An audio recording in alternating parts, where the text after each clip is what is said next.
जय गुरु जी। शुक्राना गुरु जी। संगत जी, आज मैं आपके साथ अपना सत्संग शेयर करूंगी।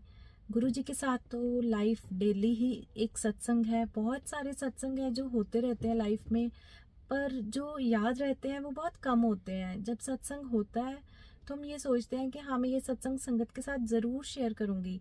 बट क्या है कि जब शेयर करने का टाइम आता है ना, तब आधे सत्संग भूल जाते हैं।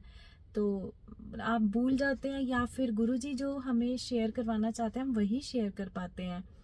तो संगत जी, ये सत्संग है कि एक बार मेरा ना सत्संग पर जाने को बहुत ज़्यादा मन कर रहा था। तो मैंने बोला कि गुरुजी, मेरा सत्संग अटेंड करने का बहुत मन कर रहा है, आप मुझे किसी तरह भी इनविटेशन दो कि मैं आपका सत्संग अटेंड कर सकूं। एक दो दिन से मेरा मन कर रहा था कि काफ़ी टाइम हो गया मैं सत्संग में नहीं गई हूँ। तो इतने में एक दिन सैटरडे का दिन था, और जैसे मैंने थर्सडे फ्राइडे ऐसे में सोच रही थी, और सैटरडे का दिन था, और मुझे मेरे मोबाइल पर मैसेज आया कि गुरुजी का सत्संग है। मेरी एक फ्रेंड है, आंटी हैं, उनके घर पे। वो मेरे बिल्कुल साथ वाली सोसाइटी में ही रहते हैं।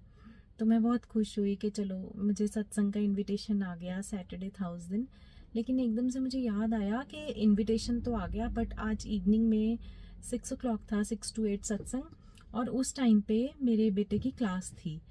तो मैंने सोचा अब मैं क्या करूं, ये तो सत्संग भी आ गया और क्लास भी है, वो भी ज़रूरी है, और मैं सत्संग भी नहीं छोड़ सकती। तो मैंने गुरुजी से अरदास की कि गुरुजी, मुझे तो आना है सत्संग पर। अब आप देखो कि मैं कैसे आऊँगी, मुझे नहीं पता कैसे आऊँगी, और आज मेरा उधर भी जाना बहुत ज़्यादा ज़रूरी, मैं वो भी मिस नहीं कर सकती थी।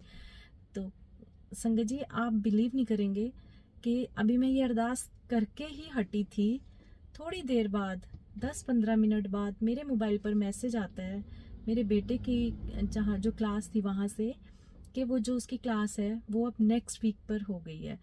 तो जय गुरु जी, शुक्राना गुरु जी। संगत जी, जब ये मैसेज मैंने पढ़ा तो मतलब मैं मुझे ऐसा लग रहा था कि ये कैसे हो सकता है। मैंने कहा, गुरु जी आप इतनी जल्दी सुन लेते हो। संगत जी, जब भी हम गुरु जी से मन में अरदास करते हैं ना, गुरु जी फटाफट से उसको पूरी करते हैं। और अगर हमारा विश्वास है ना गुरु जी के पास जाने के लिए, अगर हमारी श्रद्धा है, तो गुरु जी हमें ज़रूर बुलाते हैं। तो मैं इतनी ज़्यादा एक्साइटेड हो गई ये मैसेज देखकर कि उसकी क्लास कैसे आगे पोस्टपोन होगी, वो तो हो ही नहीं सकती थी। और वो भी क्लास से थोड़ी देर पहले मुझे मैसेज आया कि क्लास नेक्स्ट वीक होगी अब। तो उस दिन फिर मैं सत्संग पे गई। बहुत ही डिवाइन सत्संग था वो। उनके घर, उन आंटी के घर में जब भी जाती हूँ ना, उन्होंने गद्दी लगाई हुई है गुरु जी की, और वो इतनी डिवोटेड है। मुझे इतना अच्छा लगता है कि मैं उनके घर से सत्संग पर आने के बाद मेरे को ऐसा लगता है मैं 2-3 दिन उनके सत्संग में ही खोई रहती हूँ कि